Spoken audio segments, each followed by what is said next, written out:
Okay. You look so magical. Oh, and the reflection of my sisters. How are y'all feeling this morning? We're doing great. How about you? I'm doing pretty good. I'm doing good. Yep. I'm excited to be back on the show. I'm excited to have you back on the show. Yes. So we was just talking about COVID-19 and what getting back to normal looks like, and the depletion of Lysol wipes, cleaning products. Oh, and meat, because it's not only for cleaning products; it's been for meats as well too. Like, well, I don't eat meat.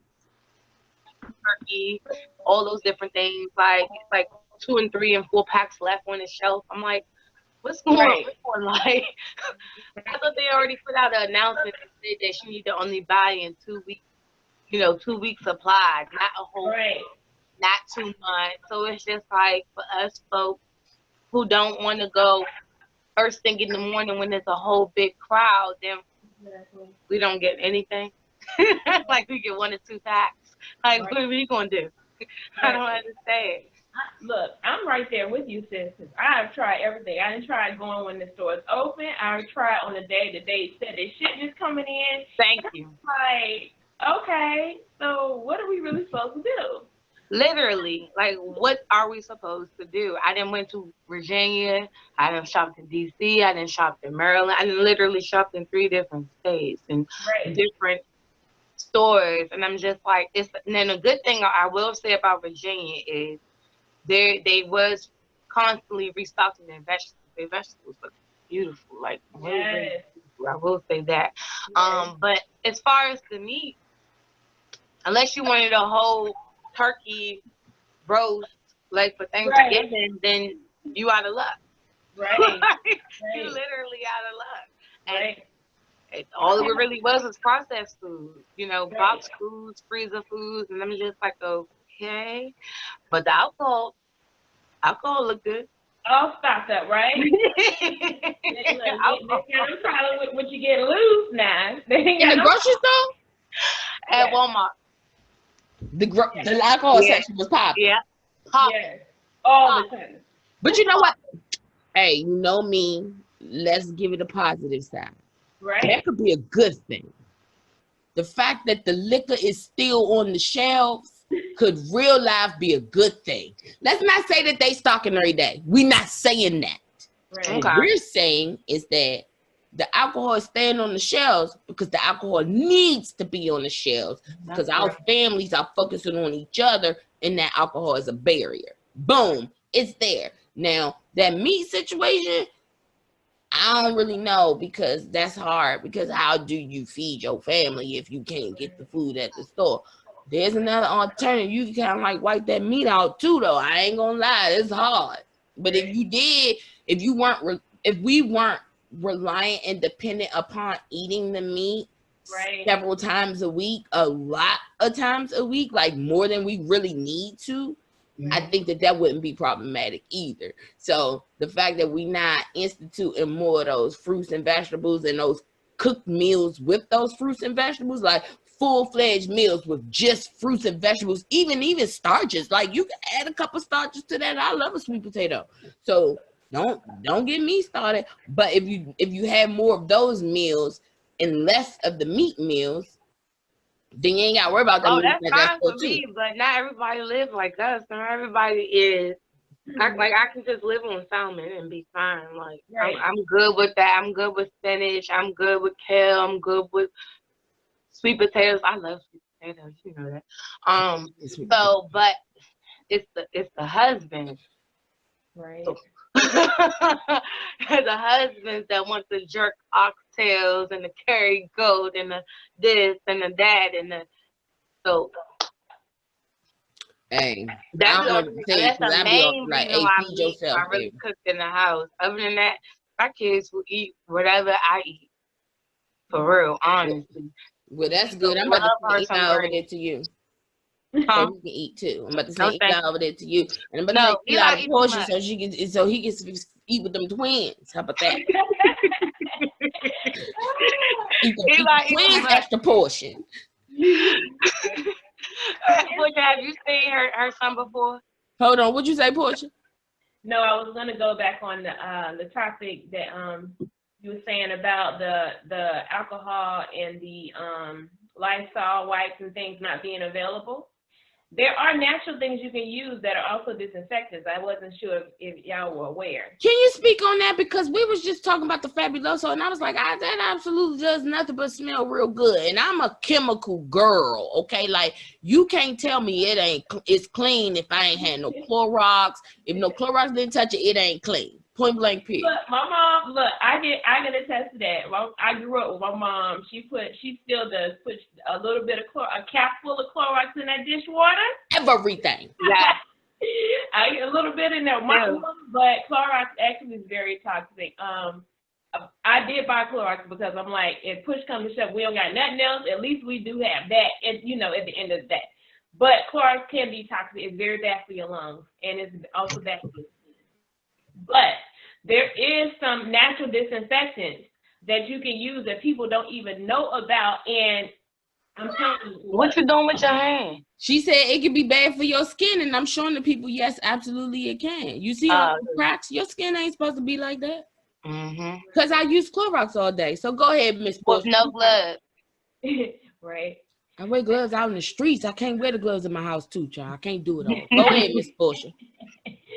So one thing you can do is if you have like a spray bottle and you want to disinfect like your kitchen or the main traffic areas, the main areas that people are always touching, like for instance, if you have somebody in your household that's always coming in and out of the house because it's still at work, you can spray this with vinegar, white vinegar, lemon juice, and a little bit of also peroxide is a natural disinfectant.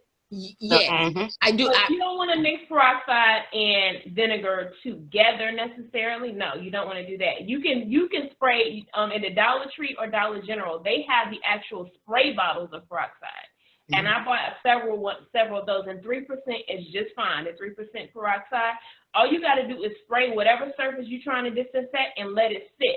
Now, the difference between a chemical disinfectant and something like peroxide. A peroxide is still a chemical by scientific terms, but it's not a chemical that can harm you.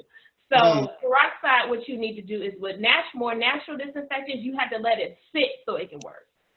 With the regular disinfectants, child, that stuff probably be gone in 0.5 seconds, but it's also killing your lung cells and everything else. Now, hydrogen peroxide is a natural disinfectant, and then if you get a spray bottle with lemon juice, white vinegar, and a little bit of maybe baking soda, that can also be a natural disinfectant. So you can spray that on like your kitchen counters. You can spray that on if you want to spray, like we wipe down all of our groceries when we sit them at the door before we come in the house. We sit them at the door, all the bags, and we literally go one by one and wipe down everything because you don't know who's been coughing, touching, sneezing, whatever else on those things. You touching that, going into the kitchen and putting it in your cabinets, your refrigerator, and they haven't been disinfected. So you might wash your hands, but now the virus, which can live up to 7 days, is now in your refrigerator. When you go back in there the next day and you touch it, whatever you put in the refrigerator, whether it was a jug of milk or whatever, now you are touching it again, and you're not about to wash your hands before you put that bowl of cereal in there. You're about to pour that milk, you're about to get your bananas or whatever else, and now you're putting it back in your mouth. So a lot of us don't necessarily think that way as far as every little thing has to be disinfected. It's easier for some people because they work in labs and hospitals and they have a science background, so they're used to the sterilization of things. And that's the problem. That's me. Mm-hmm. Yes. So we have to think in that way when we're helping each other and sharing this information. We can't think in the way that we normally think because it's natural for us. We have to think in the way of somebody who, that's just not what they are used to doing, and that's just real. But in this time that we live in, with so many people still getting infected and still dying from this, and now they're opening back up these businesses for profit, not for our benefit and for our health, we have to think very strategically. We have to think smarter because, some of us have a household full of people. And so us being the women of the house, we have to kind of take on the title and take on the role of making sure that everybody's straight, making sure that the children down to the children know, no, you cannot. If you have not wiped this down, if you have not washed your hands, no, you cannot go eat. We're in that day and time when we have to think that way, you know, and it's sad, but it's true. And we have to keep practicing that. And then I think that to what you said about these businesses opening up, I think that we should use our better judgment. Right. I don't think that we should be going to these businesses. Right. That way they close back up, because either way they still not making money. They're going to lose more money cutting on the lights, having all these people come in, do all these things, getting all set up, and nobody's coming in to give them the money that they're spending by cutting on the lights, by having the employees clock in, this, that, and the third. We got to use better judgment. We got to know. That's the only thing I can really say, honestly. Just literally use better judgment, honestly. Did you say businesses opening back up? Yes. Yeah. Like what kind of business? I read a report this morning that Ocean City, a lady came out. She said she came out, went to Walmart this morning, and everybody's license tags was out of state in Ocean City. They supposed to stay there for 14 days. Out of state different tags at Walmart. And I'm just like, I thought we supposed to be staying at home. I don't get it. No, you gonna risk your life for Atlanta has opened back up. I saw something on Instagram where they was literally having, I don't know whether it was a car show outside in the park, but people was outside chilling like if they were at the beach with no mask on, people on top of cars chilling with loud music. This is the other day. My husband said that he saw that people were at the nail salon and all they had for protection was a plastic bag between the nail technician and the person getting their nails done. Are you kidding me? Nail salons are supposedly putting papers up in the front of the window so you can't see what's going on in there, and they're letting customers in the back. Are you kidding me?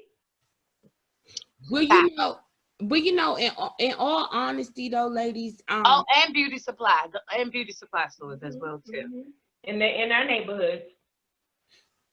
In all honesty, the only real things that I would really like to continue moving forward, and in my mind, I think that it is beneficial if we keep things how they are and make it so that they don't have to sneak around. So here's the thing. The new thing is you can only have 5 to 10 customers, period. That's it. Like, until we can really get this together. If you're going to open your nail salon, you have to put CDC guidelines in at that point. You don't get to operate without those guidelines. If you want to have any type of business, if you're not operating within those guidelines, and it should not be optional. It should be mandatory. You don't have no choices because you're dealing with people's lives. And at the end of the day, if you really, and that was my question to you, Lena. Remember, I said, like, what does what does it mean to get back to normal? What are we waiting for? Like, I get that the government says don't go in the house. I mean, don't go outside. And I got you. They trying to keep us safe. No worries. At what point, though, do we decide? Not even just we, but even the higher ups, any other human, period, decide that enough is enough. And these are the things that we're going to put in place. And this is how I know that it's okay for us to get out of baby jail. See, and that's the thing. Like, there's so many parts to that. And I say that because it's like, for those folks like me and you, for instance, who don't watch the news on a regular basis, who don't care to really keep hearing about coronavirus over and over and over and over and over. We don't know for sure what it looked like, how to really honestly protect ourselves from it. So we're only going on based on what the government's saying. But it seems like every week the government is changing. Yes. What the issue, how to protect yourself. Right. First it went from, you need to stay away from the person from a little bit. Then it was, you just need to wear a mask. That's it, you good. Then it was, now you need to wear gloves. Now you need to stay 6 feet apart. Now you only need 10 people. It's like, so it's just like, when does that end come. So we know all the facts about coronavirus. We're all well versed on how to protect ourselves, how to spot it, how to spot a sick like we can't even spot a sick person. Right. How do you come to an end on something when you can't even people don't even walking around don't even know that they have coronavirus and it's spreading around. You got people that's not even adhering to what the CDC is telling them, which is put on gloves, put on masks, stay away from people, don't be close. We walk outside our house, or at least in our area, and it's about 30 people on the corner huddled up together talking. That's a breathing fast. And so at the end of the day, the CDC now walking through our particular neighborhood, Princess, our particular neighborhood, and like, oh, making these people stop. Yeah, we see police all the time, all in our neighborhood, but they're not actually breaking this huddle up. They're not telling people to move. They're not enforcing it.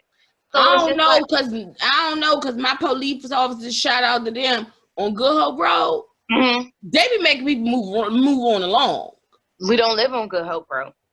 I be traveling down Good Hope Road and don't nobody that's around our neighborhood, just specific to where we live at, on the street that we live. Even on Willow Road, the police officers that's right there on at that shell, they be listen. I just seen 2 chicks cuss the police out real bad because they told them to move on, and she like, ain't nobody got nowhere to go and blah blah blah. Right. Like, look, that's not my issue, ma'am. You still can't stand right here.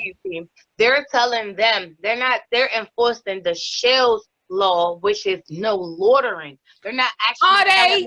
Are they really? Because just a few months ago, nah, I can't go with that. Because just a few months ago, it was cracking at that shell. Everybody was there all the time, and ain't nobody giving no fucks that they was all there. And now just recently, all lined up and down the street, on the other side. Either way, people, if we can all get unified and listening to whatever it is that will keep us safe, we all do that for a certain period of time and allow the government or whoever to maybe clean the air, spray some chemicals, something. If everybody's all in the house, spray some chemicals, something, then maybe, I don't know. No, I'm not laughing. I'm laughing. All right, Portia, I know you love sis and all of that, but I got to say, bitch, have you lost your mind? They probably put chemicals on us already and we don't even know. Like, that ain't even the point. Right, but if we're in our house, then what? That's what I'm saying. We're all in our house. They're not pouring nothing on us because we're following the rules. We're in our house. But we're not out in the air. Look, I'm going to tell you something. I ain't trying to hold Portia all day, but let me tell you this. This is the last thing that we're going to get to this stress for real. I'm going to tell you this right now. It's stressful right here. I'm going to tell you this. Yeah. I'm going to tell you this right now. There's no way. For the next 6 months, this is stressful. Look, there's no way that you get unity in United States when you got states doing whatever the fuck they want to do. It don't work like that. Point blank, period. It just don't work. If you want to have unity and you want all your people to be doing the same thing and having those same effects and having those same positive outcomes, then you, my man, you gotta take control and say, look, I'm shutting all this down. This is what it is. Y'all like it or leave it, move somewhere else. I don't really give a fuck at this point. All I need to do is save the people that actually want to be saved. And here's the rules and regulations, just like if it was your child. You think you're going to get to tell your child, like, okay, if you don't want to stay in the house, you can run out the house into the burning fire. Sure, you're going to let your kid do that because that makes complete sense. No, you're not. Right. No, you're not. You're going to tell your son or your child, you're going to hold their hand and you're going to pull them back as far away possible from the burning fucking flames to make sure that your child does not get burned or even has the possibility to run out there. Because that's what kids do. Right. They don't follow instructions. Because we basic humans, we don't do that either. Like, I ain't finna follow your instructions unless you tell me absolutely, look, if you don't do it, this is the situation. Look, they already put us on punishment, just like we do with our children. You put no punishment, you get in quarantine and you go to your room until further notice. And that's still not working. So guess what? They gonna end up a bigger punishment, a heavier punishment, and we're not gonna like it because we're not following directions. We're being hard headed. I agree with you, Portia, but I agree. But see, here's the thing: some areas are real live taking it like, no, them governors like, no, this is it. This is the problem. This is the situation, and y'all can't do nothing. Some countries. Oh boy, what was that? The Philippine dude? He was like, look, I want y'all to stay in the house. If you go outside, I got you. If you get detained or you get killed on the streets, like, that's what he said to his own people. Okay. And then he said, look, if you get detained, you're gonna need to figure out how you gonna eat. In my mind, he just said, look, you go outside, I don't care if you get detained. All these people that's following my directions, though, I got you. I'm going to take care of you. But if you go outside, I'm going to do what I got to do to make sure I keep the rest of these people isolated and safe. Right? Because we don't, and then the man was like, look, we don't know what we're dealing with. You get to acting crazy. I'm not putting my people at jeopardy because you want to act crazy. That's some real leadership right there. I'm saying, I'm just and I ain't him say nothing about bleach. Yeah, I mean, you know, and I'm thankful for that. But what it has done is put an unbearable amount of stress on people, right? Some folks didn't know nothing about stress. Like, for real, some people was just living their lives. Their stress did not. What? Stress? What's that? Right. It just so happens, I think that if you brown, you already predisposed to stress. Just say that again. If you live, you were born into stress in America. You was born into stress. What you say, Portia? If you're a Black person in America, you stress. This is a normal, natural thing for us on an everyday basis. The rest of the people are just now catching up to the type of stress we've been dealing with. Absolutely. Like, you talk about staying in the house. When all in my mind, I could conceptualize Auntie Harriet was not trying to stay in the house. Yeah. She had to get out. Okay. And she had to run and do what she needed to do to get that freedom. Right. And what we doing now is a little bit like jail, a little bit like, don't go nowhere, don't do nothing, you know. And that can become stressful. So, Lena, what have you forget you. What have you been up to maintain your stress levels? So, like you said, this whole quarantine thing, well, actually, you know what? Let me just be honest.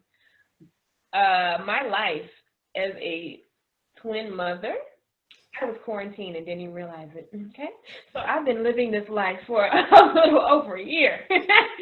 But no, seriously though, a lot of people are definitely stressed over this, and stress can be like triggered through situations that you're not necessarily used to. A lot of people, you know, we get anxiety and stress over things that we don't have control over, and just unsightly circumstances. So something that I try to do, if you ask my husband, he says you need to exercise more for your stress, which I agree. I'm not an exercise person. So I'm the type of person, like when I was in school, I would be in a dance class or something like that. That's how I exercise. But exercise is definitely one of the number one ways that you can de-stress. Yeah. And the reason why is because it releases endorphins in your brain that produce a happy feeling. So it's not just that people are saying, oh, I'm trying to get snatched for the summer, because guess what? We might still be quarantined in the summer. So it ain't about that. Yeah. It's about your health, because guess what? A lot of us, especially Black people, have these predisposed conditions that are keeping us at the top in the forefront of dying from COVID, because you don't have to die if you get it. So because of these issues that we have as far as health is concerned, we should be definitely running towards some form of exercise. Like if you don't do nothing else, because a lot of people are making excuses of, oh, I can't go to the gym. You can go on YouTube and join it. There's exercise classes or Zumba classes or something like that. One thing that I have tried also is yoga and meditation. That's not necessarily one of my number one choices, but I'm just giving several options. So I tried yoga and meditation. You can do that on YouTube as well. That helps with your mental health, because a lot of us as Black people in the community, we are suffering from mental illness. And we may not even know that we're suffering from it. So that's where the anxiety and depression is coming from. And with these times that we're living in, a lot of people are definitely have a lot of anxiety and a lot of depression, you know? Amen. And that's stemming from stress. That's stemming from stress. So one thing that I do, I do have a hobby. So going outside to my backyard, to my garden, is how I release.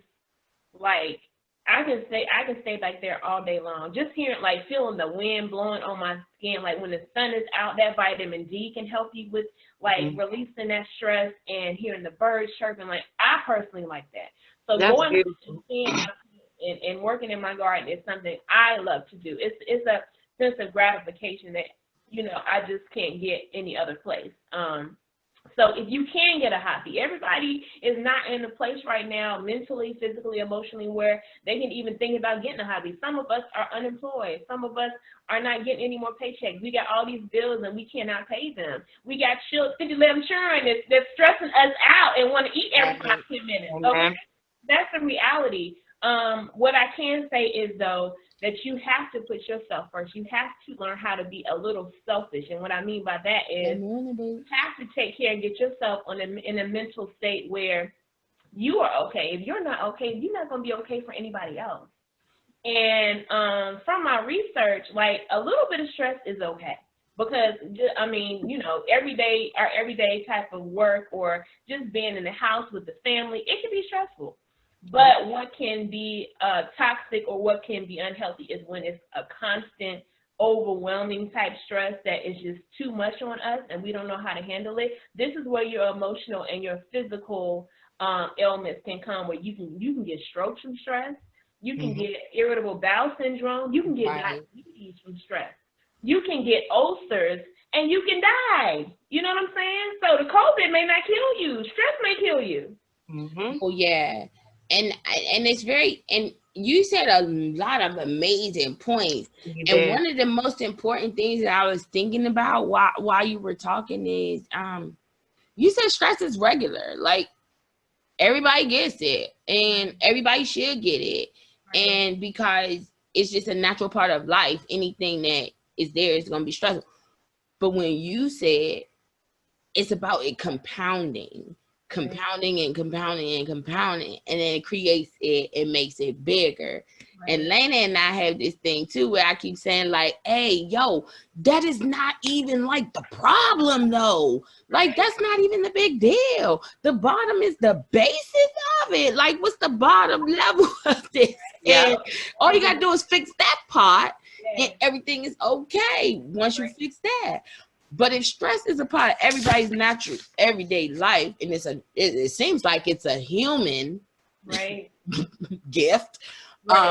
So stress also can be very positive. Stress can put you in a situation where it's though, like, you kick all of those other things into place, where it's though you fighting, you running, you trying to survive. And sometimes I think that it gets a little bit mixed up, especially when you brown in America, right? Because even if you think about how the country was started, like, I ain't trying to start no shit. Like, that ain't what I'm trying to do. But when you think about how the country was started, you got all those people, at some point, it became a little tense situation when you keeping people that don't really want to be here no more, and they not going back home. So then those same people are reproducing. So then you got the babies, which is a natural part of life, having a baby, and the babies are coming out automatically stressed, because that's a part of your body, and your child has to be in your body in order for your child to even come out. So that's looking a little full circle to me. And somebody needs to be held accountable for that period. But go ahead. We have to, I mean, especially as Black women in general, but especially Black women, we have so much on our shoulders.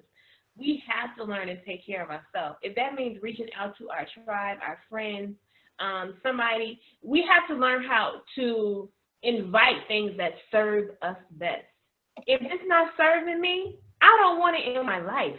Absolutely. So if that means you isolate yourself or remove yourself even from family members, I I understand that you love mama, but mama might be stressing you out. You might need to take some time out from her. I understand that, you know, your girlfriend, your best friend, you know, y'all love each other, y'all have history, but if she is not serving you to the capacity that you need right now in your life, because everybody may be in your life, everybody is in your life for a season. Now, I'm not saying your mom or your daddy, but everybody has a season in your life, and they have a purpose for being in your life. If they're not serving you right now in this season that you're in, you have to remove them, especially in this time that we're living in where it is already stressful. We're already dealing with so many other things that are causing us to feel irritated, feel, you know, stressed out, feel all sorts of other things. We have to writing things down. I learned that writing things down or creating some type of schedule, because it, even like when I was trying to get used to being a first-time twin mom, I'm just like, I'm about to lose my mind. Right. But trying to create some type of schedule. Uh-oh. I think she paused for a minute. Hey, remember the other day, Saturday, we had a ball with the pause? Oh, yeah. I'm going to post that today. We had a ball with the pause, yo. And it's not decluttered and organized, that causes stress. Right. Yeah, you went out a little bit, so we missed you for the most part, like 5-10 seconds. However, the next one I want to know is, because what we did here is that when you were the first time mama of twins, right? Yes. And that in itself sounds, it don't sound amazing first. I'm not gonna lie. People, it sound amazing to other people. I'm sure it does, but I'm just gonna be real with you, Portia. That don't sound amazing to me. That sounds stressful as fuck. Like, number one, you are responsible for two humans. Yeah, Never mind the fact that they two humans at the same damn time. Yes. And then you got two humans that you're responsible for making sure that they know that they are everything and they are made within God's light, and making sure that they live their lives how they should be living their lives according to making sure that their creator is happy. Right. And you got to doubly, because those two same children are going to have their own friends. Right. Right.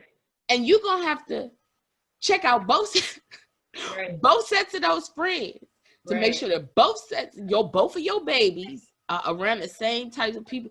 That's a lot. It is. That's a lot. 2 colleges. Right. That's a lot. And yes, you're excited about it. And I'm excited about it for you, to be honest with you. I'm excited for her little baby too. I'm just saying, me, I think I would. Like, you know, your creator gives you what you know. He'd be like, girl, you ain't gonna be able to do this. Let me skip over you. It sounds good in theory to have 2 babies at once. Oh, I got twins. Right. But in reality, though, when you got to put the work in for twins. Yes. Just even with at carrying them. Yes. Full term. I mean, just 2. Did your body get stressed out, Portia? I'm stressed out. I'm stressed out thinking about it. I carried them past full term. They were 2 days late. Love it. And they were over 8 pounds each. I love it. Portia. Now that is exciting.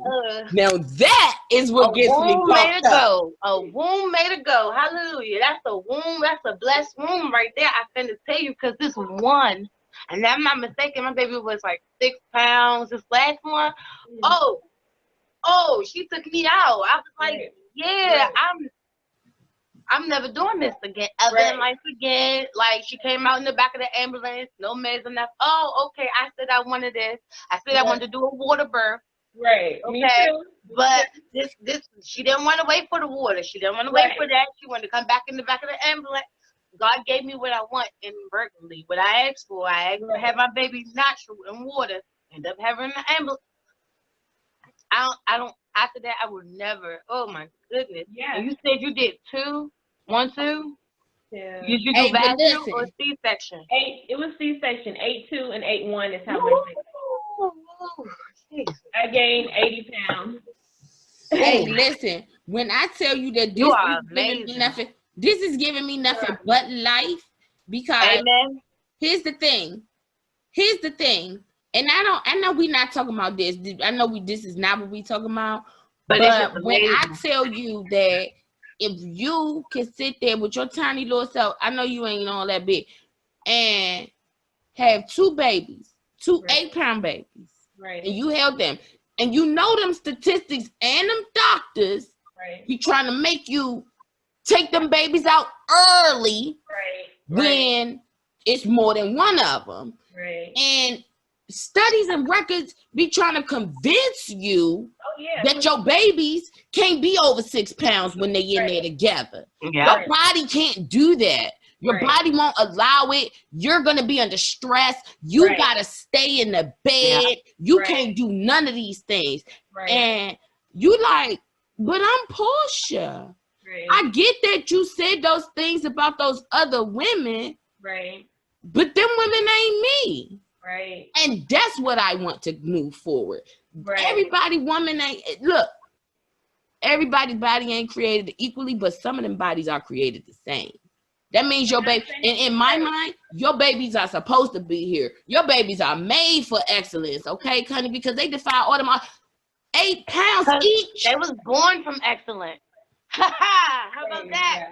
They started in the womb. It's excellent. Like, Portia, oh my gosh, you said 2 days?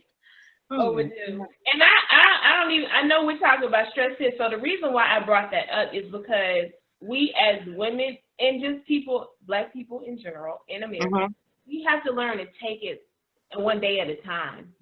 So we got to turn off the news, like you said. We got to get off social media sometimes. We can't be on there all day because that messes with the mental. Who would do? And your self-esteem. Yes, is that certain? The question is, and this is what we have to learn to think about, is trying our best to try to think 5 times before we speak, or think 5 times before we act on something. So when we're sitting here watching the news, we're sitting here and we can sit there, 5-6 hours can pass, and we're like, dang, I ain't know I've been on here for 5-6 hours. What has that done to you? What type of effect has that done for you? Is that serving you? You know what I'm saying? And this time that we're living in, we don't know. Normal may not come back. And I'm not trying to be negative about it. That's what I think it too. might not. I don't think about to hold you. I think that too. Normal may just not come back. Normal will have to be new. Right? What'd you say? Normal will have to be new. Right. And so I've been listening to, and I've seen other countries in the news. They said that we're dealing with pestilence right now. So pestilence is disease, basically, things that are infecting people, causing them to get sick, causing them to die. What follows after that, from what I have been listening to, is famine. Famine is when there's hunger. So what we have to be more proactive as a people, not just in this situation as quarantine, but period in our lives as women, period in our lives with our families. We have to be more proactive and less reactive. That will help with a lot of stress. If we're trying to prepare and trying to think, and I'm trying to, I'm hoping and I'm praying that I am touching people who are in a situation where they don't know where their next paycheck is. They don't know how they're going to feed their children. So your mental space, you don't even have no room to think about, oh, well, how can I take care of myself? You're just trying to survive. And to be honest, all of us really need to get in the mindset of how can we survive. We need to start getting into survival mode, because as we can see with the government and with the people that we depend on, we can't depend on them. They're not reliable. They're flip-flopping. They are never telling us the truth. They chasing their tails. Yes, and it's really all about, it's business for them. It's about their dollar. Let's just get real. And they keeping all the facts for themselves to make sure that their families is protected. They got all the things they need, and leaving us brown folks out here to fend for ourselves and put stuff together and connect stuff and having to do our own research. Amen. Right. That, to just be honest, their best interest is, our best interest is not at heart for them. They could care less. I don't care what they say on the news or whatever. When you hear something on the news as far as like, oh, this number of people got infected, this number of people died, double and triple that. They're not telling us what the real is. And when they tell you, oh, it's okay not to wear a mask, or 6 feet is okay. No, you need to think, okay, what could be the worst case scenario of, like you said, using your best judgment. So, okay, they're saying it's okay if we don't wear masks. No, I'm going to wear 2 masks now. Oh, if Right. it's okay 6 feet? Oh, no, I'm about to be 10, 12, 20 feet. You're not about, no, that's how we have to think, because we've had so many disasters in this country. Hurricane Katrina, all these other, different disasters, and when have they ever come to our aid? So why are we constantly going back? It's like when you are insane. Insanity means going back, doing the same thing over and over again, expecting the same results. We are constantly being shown that we are not at the top of the list. We're not priority. It is what it is. We don't need to bash them anymore. It's just what our reality is. So guess what?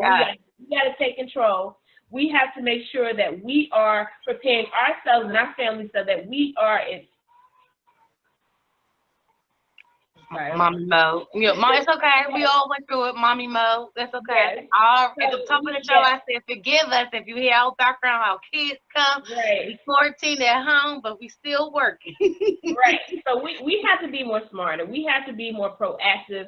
And if that means first taking care of us as mamas, taking care of us as women, taking care of us as Black oppressed people, because we're not the only oppressed people, okay? You have Asians, you have Hispanics, you have some oppressed white people. So whoever you are, we have to be more proactive in the way that we are living, the way that we are thinking, and the way that we are handling our business. Amen. Period. I agree. I completely agree.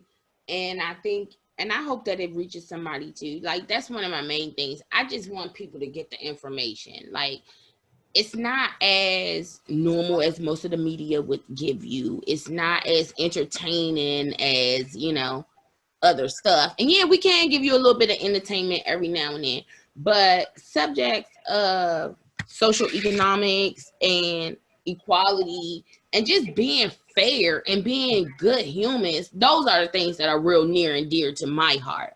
So when you're sitting there and you're talking, like, look, ladies, we need to get ourselves together, because we always knew that we are the head regardless. Like, we are the ones, like, when we write, they fall in line, point blank, period. And so if we're doing that, what we need to be doing, and then we bringing it back to old school, it's like we have to reverse all of the things that we were taught and pull back and get all of the things that we had already, the things that already made us great, the things that they originally wanted us for, right? Do those things and monopolize those areas again, all while not leaving where we currently are. So if you sit there and you do tell me, like, we need to wear a mask, well, that's common, right? That's common sense. And those are the things that baffle me, because when Ebola was here, I wore masks. Okay? When they said that the bird flu was here a lot, I wore masks. And that, again, and that goes back to what you said too, Portia, is that my mom was in the health industry, you know what I mean? So I did get a little bit more information than the average Joe. So I did act a little bit different, and they did look at me like I was paranoid, and they did say stuff like, oh my God, you could walk in your house and eat off your floor. And they didn't do those things. And so I'm like, well, wait, I must be weird. Like, if they ain't doing it, then why I'm doing all of these things, right? And if we get more people that are doing all those types of things, because hand washing shouldn't be new, you know what I'm saying? And we did all of these types of things already a long time ago. Those were those things that we participated in because we knew what we knew coming from where we came from. So in that retrospect, it doesn't really matter if it's black, white, orange, yellow, green, or purple. If you are oppressed, like you said, you are oppressed. It just makes it a little bit more difficult for brown people living, born in America, to be able to ever be not oppressed, because that's literally not how the system is built, unless they rebuild that entire system from top to bottom. And they would need to do that now in order to make that fair. Because they was never interested in, like, And when I say they, please don't think that I'm talking white people. I'm talking about those people that did that, whoever the fuck they were, because I wasn't there. But those people that did those things that made it so horrible, they horrible people. So now that we all acknowledge it, it's no longer a secret. Now that we all know that those people are the horrible people, take the time to fix it with the people that are still suffering because of the horrible things that those horrible people did. Listen, I ain't telling you that you're a horrible person. I ain't even saying your mama's a horrible person. I'm just saying acknowledge the fact that America is built on some horrible ass shit and decide to right your wrongs. And in the meantime, since we literally know the government ain't gonna do that, let's just do what we need to do to take care of each other. And what that means for me, what I heard Portia say is, look, sis, we've been doing all these things for a minute. We all realize why we upset with each other. Now ain't the time to be upset with each other. Now is the time to break ranks and get together, hold hands real strong so we can be this bond, so that we can show these people that we are here to stay. We taking care of our babies. You can't just give us any old fucking thing about this medicine, because guess what? We got good brown girls and men in that medical profession too that will give us the real information. So you can't do these things to us no more. And now all I need you to do is go grab 2 more sisters, bring them in, hold their hand, tell them to grab 2 more sisters, so bring them in, hold their hand. Now we got this whole big ass circle, and who you think finna fit in there? Who you think finna walk through that circle with a whole bunch of strong ass brown girls? I don't think so. Not brown women. I just don't see it happening. I think we are the strongest women that there are. I think that women are great. Don't get me wrong. It's just when you add the Black American in on the whole woman thing, we take that thing to another level. And so in dealing with stress, right, since we have that all the time, being able to determine how those stressors that normally give us those quick things, like that quick heartbeat, that oh my God, I'm scared what I'm about to do, I'm about to whoop somebody's ass, or I'm about to roll out, like what I'm about to do kind of thing. But when we don't deal with it and it keeps compiling, like Portia said, when it keeps compiling, how are we getting that out? Right. Who's taking it out and who's intentionally? Because you got to intentionally take it out. It don't just go away on its own, from what I heard y'all say. Like the stress don't just go away. You got to intentionally face it. You have to face it. And we're so used to the fight or flight. We're so used to, I saw a post on Instagram where someone said, my life has been overworking and overfunctioning and being distracted. That's what our life has been. We are being overworked on a daily basis at our jobs, whether it's at McDonald's or whether it is at a CEO of a company. You've been overworked. Mostly it's not CEO. It's usually the ones that's, employees. And we're being over-functional. So that means that our brain is being overworked with Instagram, and then we're looking at this on TV, and it's like all of these distractions. Guess what? Now's the time, whoever you believe it is saying, focus on me and you. Me and you right now. That's it. Me and you. You don't have those distractions other than social media and the television. You do not have those other distractions. You cannot go out with your homegirls. You cannot go to the club. You cannot do this and do that you're used to doing, running from the things that you need to be facing. That's the only way you're going to get healing. And that's what stress is. We're not facing our trials. We're not facing our problems. We're not going to the origin, like you said. We are running from them. And that's never going to get us to the place where we need, where we're going to have that peace that we really are looking for. And I forgot to mention one important thing that I know grandmama, great-grandmama, and mama would be upset about. We got to go back to prayer, okay? We got to start praying more, because initially that is the number one source. Whoever you believe in, whatever you call him, that's the number one source of where you're going to really get your peace. And then everything else falls up under that. Right. Hey, listen. I say that all the time. I'm a firm believer in prayer, meditation, and free thinking. Amen. That's all you need. That's all you literally need, in my opinion, to live a successful life.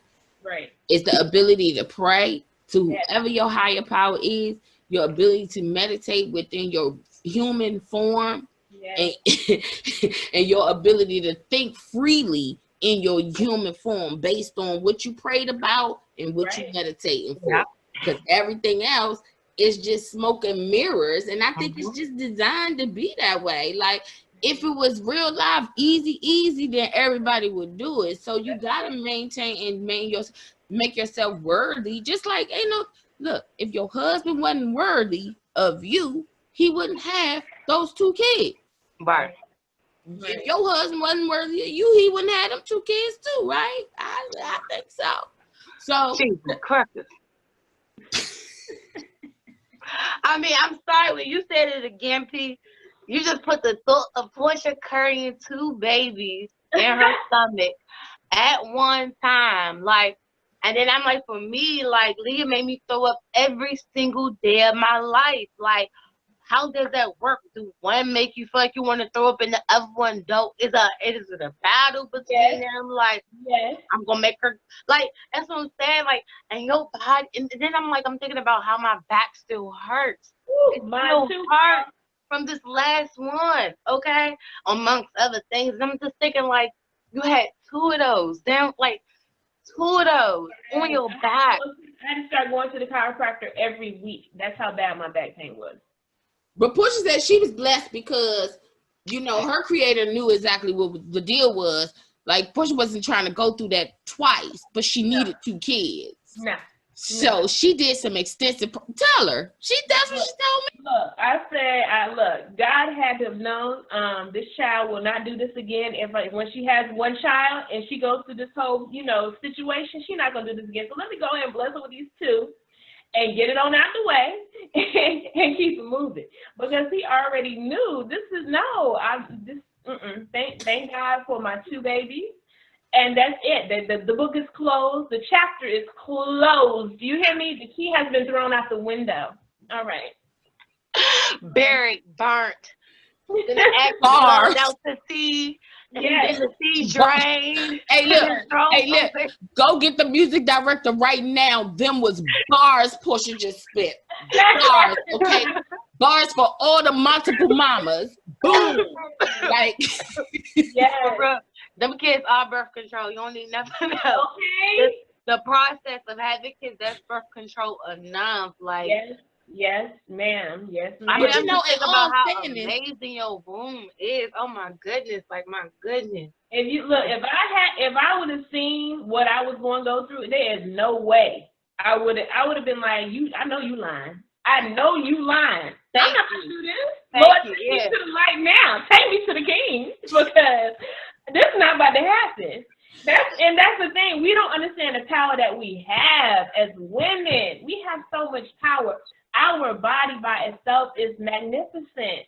Our mind is magnificent. We don't know what we can handle, and we can take care of so much and deal with so much and control so much, where we have the power to control the energy in our house. We have the power to control, everything. We just got to tap into that power. And you can know, once you tap into it, now you are functioning in your nature. And then that in itself, that's a blessing, because now once you're functioning in your nature, this is something that you were made to do. This is something that you were made to do. But you know what, Portia, as you say that, though, and I don't mean to hop on religion, but is everybody's higher power telling them the same thing?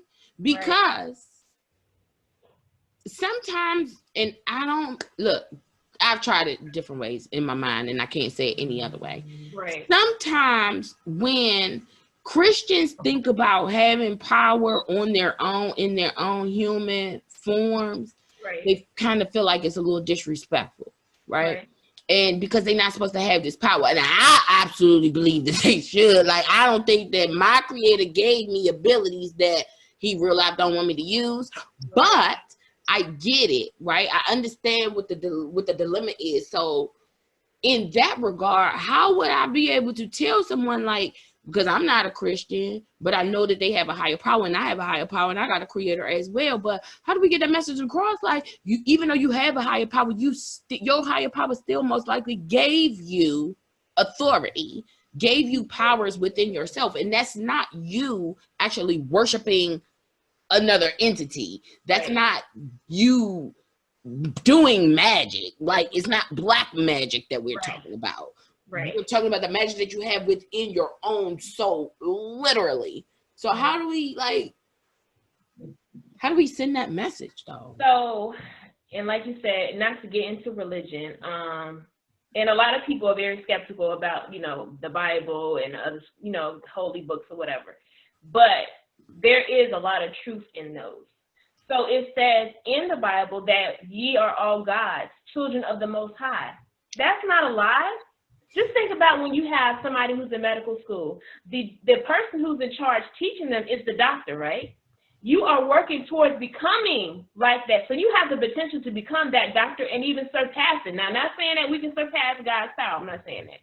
But we have his essence in us. Whoever you believe in, a little bit of that essence is in you. And everybody has been blessed with a certain talent, a certain skill, a certain purpose that you were born. This is why we're still here. You have a purpose to serve. And that's another way you can get peace, when you are working and living in your purpose. So if we are children of the Most High, that means that he has a lot of attributes. He's the most merciful. He is the nourisher. He is the Most High. He is the most powerful. He is he is all those wonderful things. We also have those things in us. That's just like with our parents. Our parents gave birth to us, but we have their DNA. We have parts of them in us. We have some of their characteristics. We have some of their, attributes. Maybe your mama is a great singer. Guess what? You got that attribute from her. You can sing. So you can get it real. You don't even have to get to the whole religious part of it. Just make it real as far as things that people can relate to with their parents. They can see that. Oh, my mom is light skinned, I'm light skinned. My brother or my dad he's a great engineer. I'm naturally great with math and tools. I got that from my dad. So it's not no spooky thing. This is not no spooky thing. This is nature. This is science. This is mathematics. And when we see it in that way, then it becomes more real that we do have the power and the essence. We don't have we're not the all powerful at all, by no means. But we do have a fraction of that power. And we piece of his power, yeah. I mean, how else do you, I believe that how else do you spread his word if you don't have a piece of him? How do you spread it correctly if you don't have him using you as a vessel?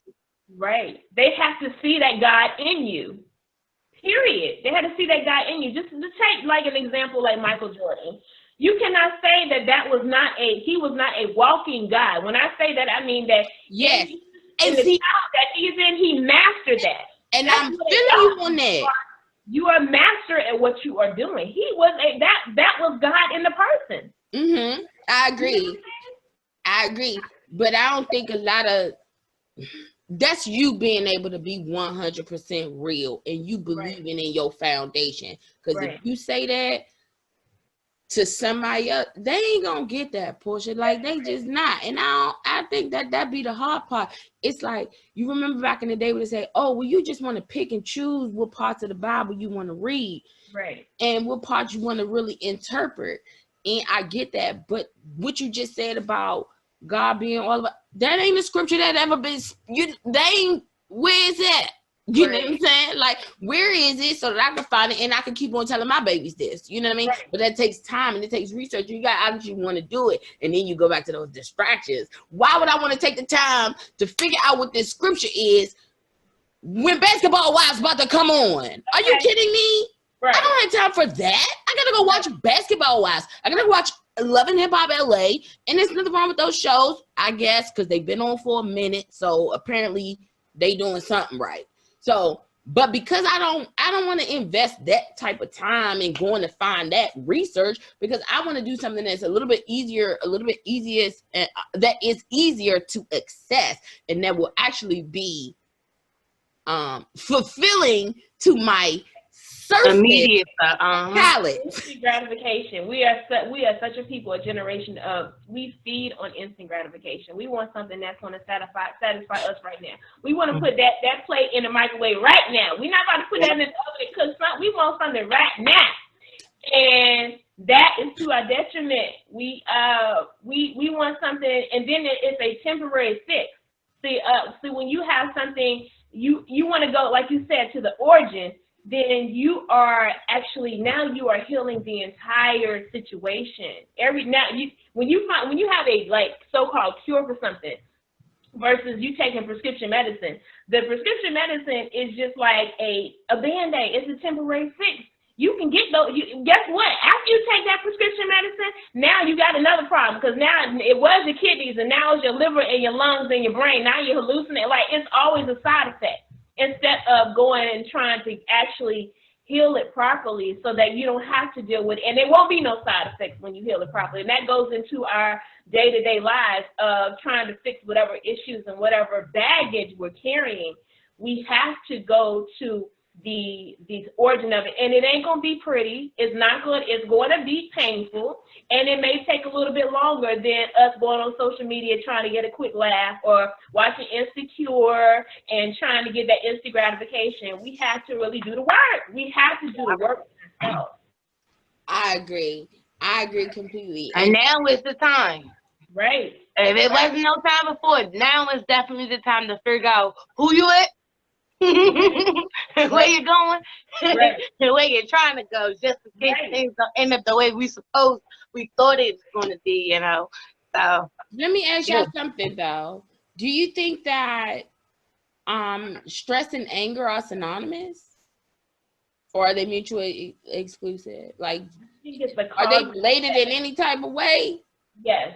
I think it's a connection. I think it's a cause and effect. You always have a cause and then you have an effect. The cause, so you have stress, and because you stress, now you angry. Now now you spewing out, and now you putting out that anger towards other people. So hey, it can be and it can be the other way around. You angry, and now it's causing you to be stressed. So it can go back and forth, in my opinion. I don't know. One of those things. Yeah, I was just thinking about that because I was really upset with my kid like a few weeks ago because he did some old wild stuff with my products, and I lost it. Like, I'm talking about at 1,000 into the top of my lungs. Like, you don't realize we can't go to the store? Like, ain't none of this stuff in the store no more, and you just wasting our stuff, And the sad part about it is, it's stuff that he's always done. He's always messed with the product. He's always made a mess of things, okay? And so this is nothing that is new. I think that the stress, like, of not being able to just replenish it through the Walgreens and get it again might have made me mad as ish. And then I took it out on my baby, because then I had to go back like, look, baby, look. I ain't trying to look. That ain't what I'm trying to do. I just want you to know that this stuff ain't at the store no more, and we literally need it still. So, but he was like, he understand, he got it. But I do. But I can't really remember. I was trying to figure out a time. I think it happens that way, like you just said. I'm trying to figure out, and I'll think about it a little bit later, where the roles are kind of reversed, where as though I was angry and then they got stressed about being angry. But I think that stress part is so minute, and it lies in dormant wait until one thing happens, and then it's just like, oh yeah, we don't like that, so now we stressed all the way out. Right. I don't want to do that. So if we take the time to figure out the things that are problematic for us, our triggers. That's what they call them. They call them stressors now. They no longer call them triggers. Do they still call them triggers? Back in my day, they used to call them triggers. Yes. You NAAA, you got triggers, okay, that will send you all the way somewhere else you don't need to be. So now the new thing is stressors, because everybody in the whole United States of America is stressed. So we call it stressors that will cause it, but it happens just like triggers. So if you got this underlying issue that you decided you never wanted to deal with for whatever reason, and then you got this girl over here and she comes and does the same thing that reminds you of those underlying issues, you're gonna flip out on homegirl over here without even allowing her to take the opportunity to say, hey, look, that ain't what I actually intended. That's not what I actually meant.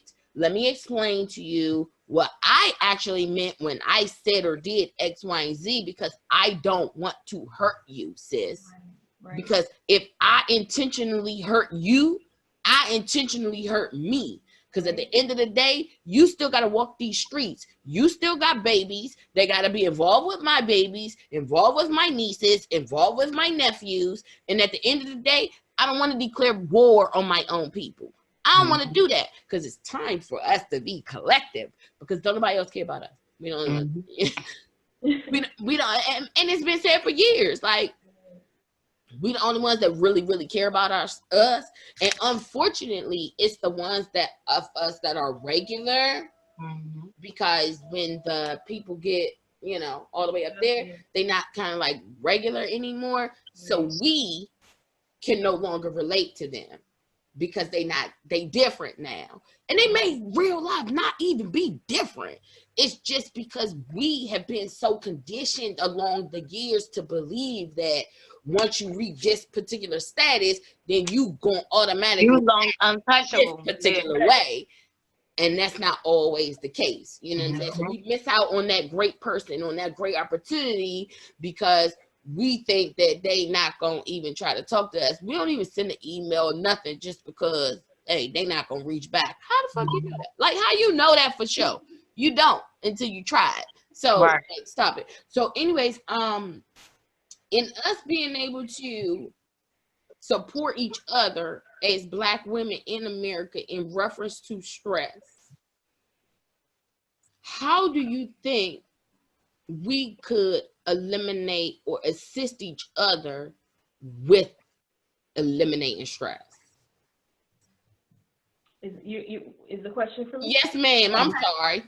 No problem. So, in my opinion, with the platform that y'all have now, is excellent. Because, you know, everybody doesn't know where to look. Everybody that is not going, just be honest, everybody's not going to read that book. Everybody's not going to do, you know, certain things to get the information they need in order to be de-stressed.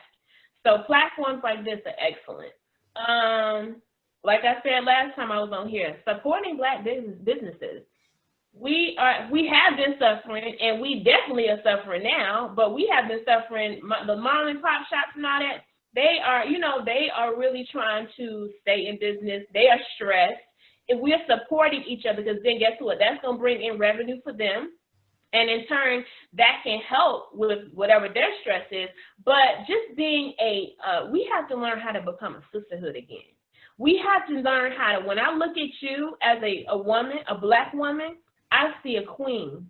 I don't see you as my enemy. We've been conditioned, like you said, for so long to see each other as enemies, and to see each other as, you know, we're jealous of each other. We're being petty with each other. We're not trying to help each other. When it comes down to it, we are all we have. If you think about every other race, and I don't want to, you know, continue harping on race and religion, but it's the truth. When you think of every other race, they stick together. You know, they have their communities. They have their businesses. They work together. They're in the house with 20 people, and they all working in this construction company together for one common goal, to help each other out. Is that a stressful environment? Possibly, but guess what? They're more objective than taking it personal. We have to become we have to think, try to help each other to think and to work in that way where we are more objective of what is the end goal. The end goal is we want to be happy. We deserve to live this life when, you know, whenever we are able to get to whatever our new normal is. We deserve to be happy. We deserve to have peace. We deserve to all of those things that, you know, other people are enjoying and have been enjoying. Right. So we have whatever you are good at, so that's another thing, even when you come to like a marriage, whatever you are weak in, but you see your sis is strong in, now y'all can come together. So now I can lift you up in this area that I'm strong in. You can lift me up in this area that I'm weak in. We have to work on that in coming together as a collective whole. Whatever thing, as far as the business is concerned, maybe our goal is not to start a business, but maybe you're good with networking. Maybe you know a lot of people. So you can connect them so that your sister can get that business started. Whatever. We just have to work on trying to transform our minds to think that's where it starts. A family.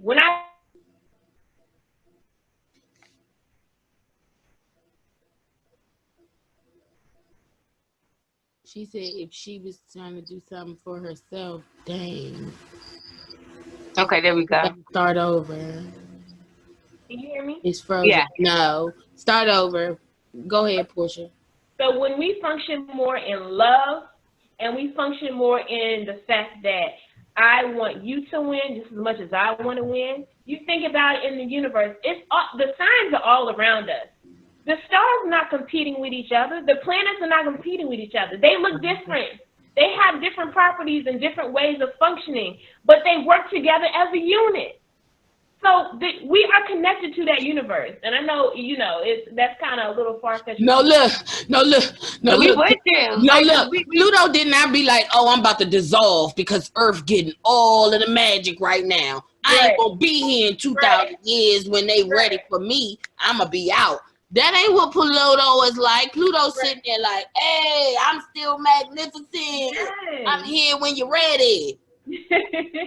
Exactly. Like we have to work on so feeding off of one another and building each other up. And when we have things that people are more knowledgeable about, you may be more knowledgeable about an area that I need to learn. Please teach me, because I love learning. I'm a forever student. I will always be wanting to learn and have that desire.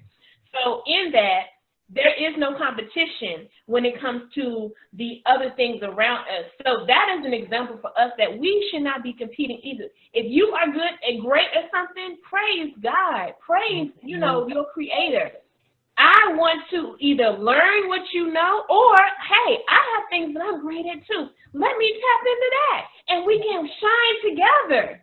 That's where, really, to get that perfect piece is when you are living in what you were born to do.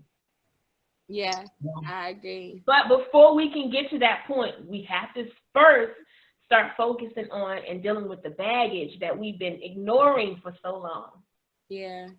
It does make it a lot easier. It makes it a lot easier. And the path of least resistance, I'm gonna always choose that one, child. Right. So it was easier for me to just go ahead and deal with some of that old stuff, figure out what it meant, see how I feel about it, and move forward. Hey, that's done. I'm good with that. So when baby girl over here, when she say what she say and she thinks she attacking me with that, she not really attacking me with that, because I don't no longer have those feelings about that anymore, because I dealt with it. Right. And so now I could go talk to baby girl and be like, hey, baby girl, this is how I actually dealt with that. I see what you're going through, because I see you, because I've been through that already. And I'm going to tell you what helped when I went through that. So we not going to act like that ain't happened. So I just think that a lot of times we tend not to want to give those stories to our sisters anymore, because for whatever reason. Let me tell y'all something really interesting. I was listening to a podcast a couple of days. I know you got to go, Portia, for real. I was listening to a podcast a couple of days ago, and the young lady that was like a guest, she was like, just Black woman, okay? She was like, the Willie Lynch letter isn't real, right? And then the boy that was on the show, he was like, what you mean Willie Lynch letter? She was like, no, that's a fabrication. Like, we'll talk about it off the air. And so it had me thinking, like, I was gonna real life do some research, find this hoe on the internet and everything, right? And was just like, nah, I'm not gonna do that to my sis. I was like, let me talk to some of my other sisters, because I'm trying to figure out how I studied with scholars way back then about Black history And I didn't just pull the Willie Lynch letter out my ass. You know what I mean? Like, and I'm not the only woman that knows about this letter. I'm not the only Black person that knows about this letter. So let's just not deal with the intricate details, because I think that is what causes smoke and mirrors. Right. Let's not say that the letter even exists. Mm-hmm. The letter's not real. Right. Mm-hmm. The contents of the letter, though, Right. seems pretty fucking real to me. Okay. So let's deal with that. Like, let's deal with that part, boo. Because what I'm not gonna do is argue with you about that, sis. Because I didn't make that letter. I didn't write that letter. Nor was I there, and nor were you. Let's just deal with the contents of this letter, though. Reality. And then you tell me if you believe that there's a possibility that this letter content is moving forward right now, today, in today's mindset, right? But the old me would have wanted to find out who she is, where she at, have a full-fledged argument with her, like, nah, girl, I was blah, blah, blah, blah. Right. And that ain't it. That's smoke and mirrors. Let's just only deal with the context of the letter. You can't get me like that, boo. And that's why I'm saying that when you take the time, like Portia said, to think about it and know for a fact in your heart that I'm not trying to hurt you, sis, because hurting you is gonna ultimately hurt me no matter what. It's gonna ultimately hurt me. Whether my baby's gonna have to deal with your ridiculousness down the line, my grandbabies, my sister, my cousin, my aunt, whatever kind of vibe you giving out, somebody that I know gonna have to deal with it. So, because I know for a fact that I don't want to control your energy, but I want your energy to be right, I'm gonna give you this information and hope that you don't get caught in the smoke and mirrors, because context, the information don't change. Okay, the vehicle, because the package, because the wrapping changed. That don't mean the content. On the inside, still the same regular box on it. I just changed the wrapper. I'm like, why would you be telling all our sis this? Like, why would you be telling people this? Right. And that shows growth on your part, because you know what? At the end of the day, we gonna always have stress around us, but it's all about how we react to the stress. See, you said in the key, it was key. You reacted differently before. You would get your emotions involved, and guess what? That ain't gonna stress us out, because at the end of the day, she's still gonna think that the letter did not exist. It's gonna stress you out. And she can't stand you on top of it. She was trying to get a reaction out of you. She was like, boom, I got it. That's what I was looking for. Yes. Right. But hold up. Whole time, she don't know me. Right. And I don't know her. Right? So none of this should be that deep. That deep. Right. But it should ever be that deep, right? But that's, like you said, I had to be able to recognize, like, this ain't my next door neighbor. Like, I ain't about to bang on her door like, girl, what you say? What did you say? Right. But you know what? People got to twist it. But people got it twisted, though, because people will, like, they gave her her information on the thing. Right. Could I have went to her Instagram and, like, sure. That ain't me, though. You know what I'm saying? And I thought about it, and I prayed on it, and I said, oh, that's what it is. Right. The context. Don't argue about whether the existence of the letter is real. That's stupid. None of y'all was there. You can't prove that. Let's talk about the context of the letter. And I look forward to being able to talk to y'all about that context after y'all look it up on the internet for a fake letter. Find that fake letter online and read it all up about it. And we're going to schedule a something to talk to. And also, Lena, the other thing I want to do is, Miss Portia, I would love for you to talk to your multiple moms and have a panel of our brown moms, because I don't mean any disrespect to any other multiple moms, because being a multiple mom is important, period. But I think there's a different level of being a mom of multiples when you when you're Black. Period. Yeah. When you're a Black woman in America, I think that there's a you're supposed to die when you go through childbirth. Yeah, so I wouldn't be able to talk to them and talk to some of their experiences. So if you have any of them that are interested in being on a panel, please let us know. Yeah. Yeah, I definitely will. Absolutely. This has been a great conversation. And yeah. And I want to thank you for coming on to the show today. Yes, no, thank y'all for having me. I mean, like I said, this gives me life, just talking about this stuff and being able to be at the rawest form. Yes, and being yourself and being comfortable with it. Like these are the platforms that we need. It's positive. We are trying to empower one another, embark on, giving each other knowledge and wisdom and understanding. That's what it's all about. Amen. We've been at the bottom. It's time for us to be up. It's time for us to move on up. Like, together though. We ain't stepping on each other. We pulling each other up. Yes. And then look, Lana, you gotta edit this part out. But listen, I'm gonna tell y'all the truth.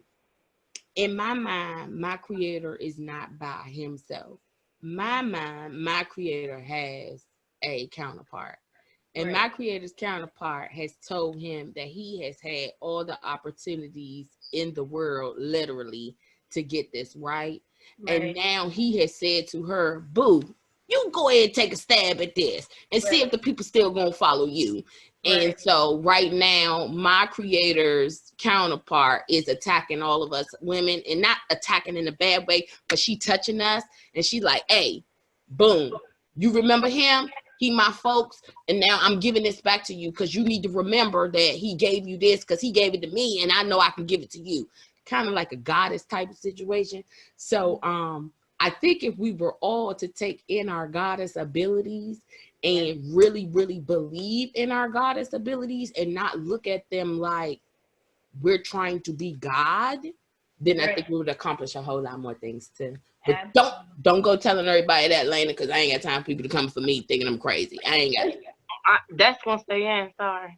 Ooh, look, you living your truth. Hey. Yeah, I mean, at the end of the day, that's your opinion on how you want to live your life. I mean, it is my truth. I'm just saying, when you leave it, people shouldn't not. You're the only person that live like that and that think like that. You're not, and so.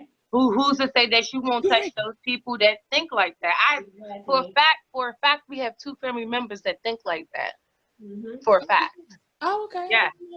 Yeah. So I'm just happy, and I'm excited for a world where women actually love each other and get along with each other, especially brown women, because we done heard it all our lives. Like, we get so upset and angry with each other, and most of that shit don't even be our fault. Like, I'm not saying it is or it isn't. I just think a lot of it doesn't really have anything to do with us. And we can't necessarily determine that it doesn't have anything to do with us.